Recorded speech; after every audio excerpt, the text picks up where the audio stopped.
Now, on this channel, I've pretty much only made videos on games that have been out for several years. These are games that stand the test of time, and for the most part, ones that I have plenty of experience with.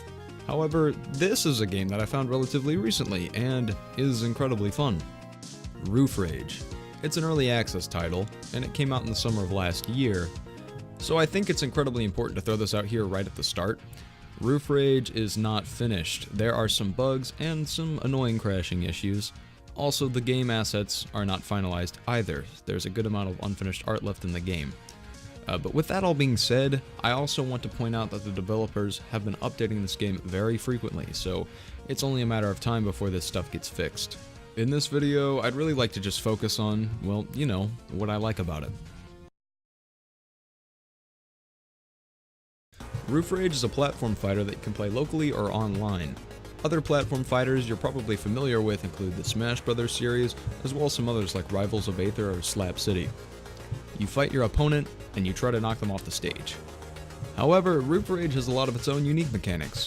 First off, instead of using a percent-based mechanic like in Smash Bros., you can either go for a kill in the blast zones, or by draining your enemy's health bar. So basically, you have multiple ways to KO your opponent.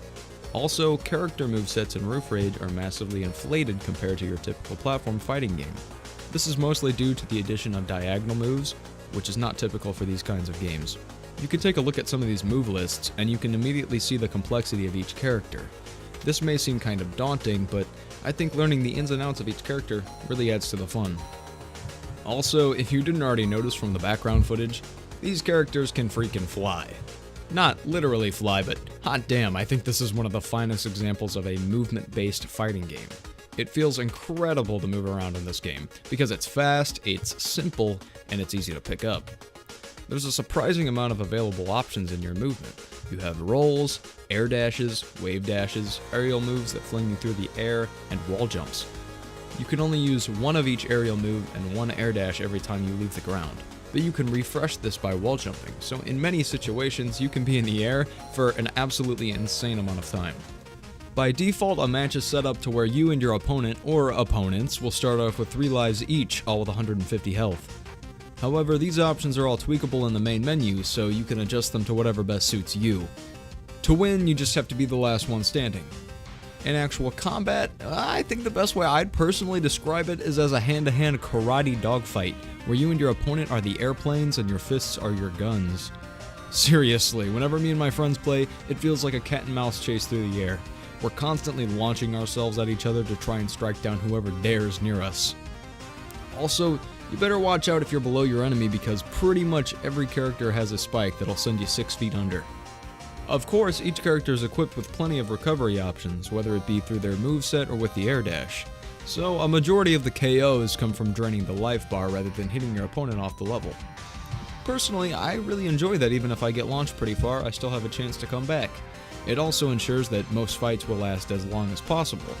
In some games that could be pretty annoying, but in this game it's hard for me to see anyone not wanting to keep the fight going regardless of who's winning or losing. It's just that enjoyable. Obviously, if you're going to have a fighting game, you're going to need some places to fight, and Roof Rage has a pretty decent amount of stages to choose from. The stage list has plenty of variety for different kinds of players. There's the more serious, no BS stages for players that are trying to get competitive, and there's also plenty of stages that are just really fun to move around on. Really, no matter which way you're trying to play the game, there should be something there for you. Another thing that I really enjoy about this game is its aesthetic. The music is wonderfully retro and chippy, and its character sprites are wonderfully simple. I know some people really enjoy tons of detail, but I think that often with these kinds of retro-inspired games that less is often more. The sprites in this game give me just enough to get the gist, and leaves it at that. No clutter, super clean. And besides just the sprite work, the overall tone presented by the game is super cool, with plenty of beautiful colors and nice looking backgrounds. It really sets the perfect mood for the game, a showdown. I honestly think that Roof Rage is probably one of the best party games I've ever played, and it really excites me that the game still has a long life ahead of it. There's an arcade mode planned too, so you can expect me to definitely revisit this game when that mode comes out. Yeah, if you haven't picked this one up, well, I don't think I could recommend it more. It's got everything you could ever ask for from a platform fighter. It's got graceful, smooth movement and a variety of fun moves to play with. So, yeah, that's all I got. I'll see you in the next one.